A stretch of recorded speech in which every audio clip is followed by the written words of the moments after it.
Bonjour, on se retrouve aujourd'hui pour parler des huiles essentielles avec le docteur Ganet. Bonjour docteur. Bonjour Brian. Les huiles essentielles, comment les utilise-t-on?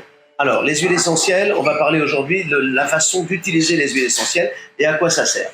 En fait, c'est de l'aromathérapie, c'est-à-dire qu'on utilise les arômes des plantes. Là, c'est assez puissant puisque ça traverse la barrière cutanée et que ça se retrouve dans la circulation.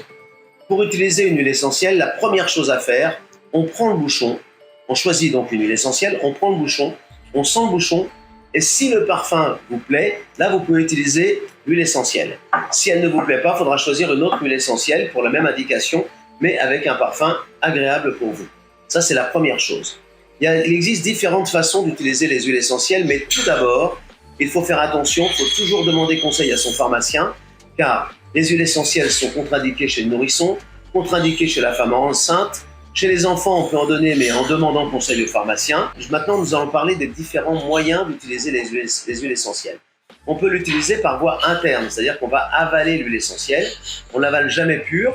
On peut essayer, mais c'est pas facile et c'est fort. Donc, on utilise soit un petit peu d'huile d'olive, on met une goutte dans une cuillère à café d'huile d'olive, ou bien une goutte dans du miel.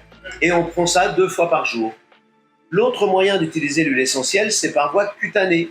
Soit on met une petite goutte sur le plexus solaire ou une petite goutte sur les poignets et on masse les poignets, c'est-à-dire qu'on prend l'huile essentielle, on met une goutte, on masse les poignets comme ça, on fait ça 1 ou 2 fois par jour et on a le traitement par voie cutanée. Une autre façon d'utiliser les huiles essentielles, c'est d'utiliser sous forme de massage. Là, on mélange avec de l'huile végétale, on prend un petit peu d'huile végétale que l'on met dans le creux de la main, on met 1 ou 2 gouttes d'huile essentielle, on frotte bien et on va masser la personne ou on se masse soi-même avec l'huile végétale imprégnée d'huile essentielle. On peut également utiliser les huiles essentielles dans le bain. Dans ce cas-là, jamais on ne met une goutte d'huile essentielle dans l'eau du bain, mais ce qu'on fait, c'est qu'on prend une goutte d'huile essentielle avec du gel moussant, par exemple, on mélange et après on met dans l'eau du bain et on prend un bain, ça va vous détendre, vous relaxer, ça a plein d'actions. On peut également utiliser l'huile essentielle par diffusion, c'est-à-dire qu'on utilise un petit appareil à quartz, on met l'huile essentielle dans l'eau, et il ne faut pas que ça chauffe. Donc ça va diffuser l'huile essentielle dans la pièce pour harmoniser les énergies. On peut également utiliser l'huile essentielle sur un mouchoir et le sentir de temps en temps.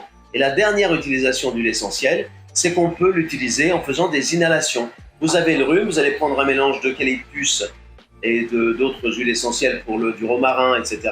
Vous mettez une goutte dans un bol d'eau chaude, vous faites une inhalation et quand on fait des inhalations, bien sûr, on ne sort pas après, on fait ça le soir et on se couche après. Voilà les façons d'utiliser les huiles essentielles. Mais je répète, surtout, soyez très prudents avec les huiles essentielles. C'est très efficace, très puissant, mais demandez toujours conseil à votre pharmacien. Merci. Merci.